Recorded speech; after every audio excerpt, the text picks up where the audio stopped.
మైలవరం నియోజకవర్గ పరిరక్షణ సమితి పేరిట తెలుగుదేశం వైసీపీ ద్వితీయ శ్రేణి నాయకులతో కలిసి మీడియా సమావేశం ఏర్పాటు చేసిన ఈ సందర్భంగా జ్యేష్ఠ రమేష్ బాబు మాట్లాడుతూ స్థానిక వ్యక్తిని మైలవరం సమన్వయకర్తగా నియమించినందుకు ముఖ్యమంత్రి జగన్మోహన్ రెడ్డికి ధన్యవాదాలు. మాజీ మంత్రి దేవినేని ఉమామహేశ్వరరావు ముఖాముఖి కార్యక్రమం ద్వారా పార్టీని ప్రశ్నించే స్థితికి వచ్చారు. తాను మంత్రిగా ఉన్నప్పుడు ఇసుక, మట్టి దోపిడీ జరిగిందని బహిరంగంగానే ఒప్పుకున్నారు. మాజీ మంత్రి అధికారంలో ఉన్నప్పుడు ఆయన అనుచరులు ఇసుక, మట్టి అక్రమ రవాణా చేసి సహజ వనరులను దోచుకున్నారు. ప్రస్తుత ఎమ్మెల్యే వసంత కృష్ణప్రసాద్ అక్రమ ఇసుక, మట్టి రవాణాపై 6 నెలల క్రితం జిల్లా కలెక్టర్కి ఫిర్యాదు చేశారు. ఇప్పటికీ ఎమ్మెల్యే అనునాయులు వేళ్ల ట్రిప్పుల మట్టిని తోటల్లో దాచిపెట్టారు. మట్టి రవాణా ఎవరితో చేయించారు, వారిలో సామాన్యులు ఎంతమంది, ఎమ్మెల్యే బంధువులు ఎంతమంది అనేది బయటపెట్టాలి. ప్రజాప్రతినిధులుగా మీరు చేసేది ఇదేనా అని ప్రశ్నించారు. సహకరించాను అని చెప్పి ఒప్పుకున్నాను డైరెక్ట్గా. ఆ తర్వాత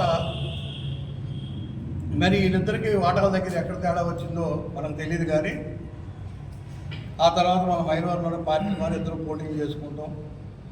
మనకు 5 సంవత్సరాలు కూడా మరి వాళ్ళు చేసినటువంటి అభివృద్ధి ఏంటో మాజీ మంత్రివర్గం చెప్పాలి. అట్లాగే తర్వాత ఆయన చేసినటువంటి అవినీతిని ప్రోత్సహించినప్పుడు మరి జనవనరుల శాఖ మంత్రిగా ఉండి మరి ఇసుక తరలిస్తే మరి ప్రజలందరూ ఇబ్బంది పడాల్సిందే కదా. రేపు భూగర్భ జలాలు మరి ఇంకిపోయి మరి ప్రజలు ఇక్కడికి పడాల్సిందే. మరి అది ఆ మాత్రం తెలియదు ఆ మంత్రివర్యులకి. అలాగే శాసనసభ్యులు,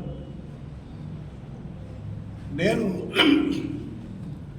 శాసనసభ్యులు అయిన తర్వాత ఈ నియోజకవర్గంలో నేను అలాగే వారు మనం చెప్పారు నా కేటర్ నేను గెలిపించుకున్నానని చెప్పి.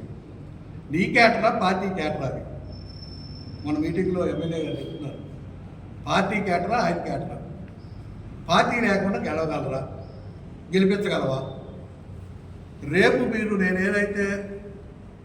నేను గొప్పవాడిని మన మీటింగ్లో నేను చూసాను సీటు మొత్తం కూడా. ఆయన చెప్పిన దాంట్లో నేను చాలా గొప్పవాడిని, వీళ్ళెవరో కాదని కూడా చెప్తున్నాను. ఆయన చెప్పినప్పుడు మీరు రేపు పొద్దున్నే నాకు డయాస్ ఉంది, నేను త్వరలోనే చెప్తానంటున్నారు. నువ్వు ఇండిపెండెంట్గా వేసి గెలవగలవా?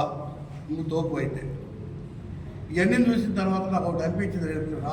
రాష్ట్ర కేంద్ర ప్రభుత్వాలు తప్పు చేసి 19 విభూషణకు అరుగులు మన నియోజకవర్గంలో ఇంతమంది ఉంటే వీళ్ళకి ఇవ్వకుండా వెంకయ్యనాయుడు గారికి, చిరంజీవి గారికి ఇచ్చారు. వీళ్ళకి ఇవ్వాలి.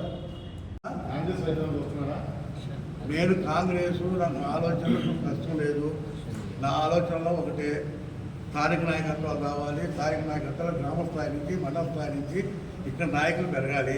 మీరు గతంలో చూశారు, ఇప్పుడే పట్టణంలో మన నందిగా నుంచి వచ్చి ఆయన పొందులే పెట్టుకున్నారు తీసుకొచ్చి చంద్రబాబు నుంచి. మరి ఈ పరిస్థితులు స్థానికులు కూడా మాట్లాడలేని పరిస్థితిలో ఉన్నారు.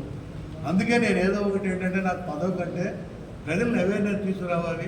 అవసరానికి ఏదో ఒక పార్టీ తీసుకుని ఆ రోజు అది ప్రజలందరినీ కూడా ఆలోచించి ఒక డయాస్ తీసుకొని స్థానిక నాయకత్వాన్ని తయారు చేయాలనుకుంటున్నాను. ఎందుకంటే ప్రజల్లో ఫైటింగ్ అయితే రావాలి. ఈ జరిగే అన్యాయం మీద బహిర్గతంగా మాట్లాడగలిగే శక్తిని ఇవ్వాలి.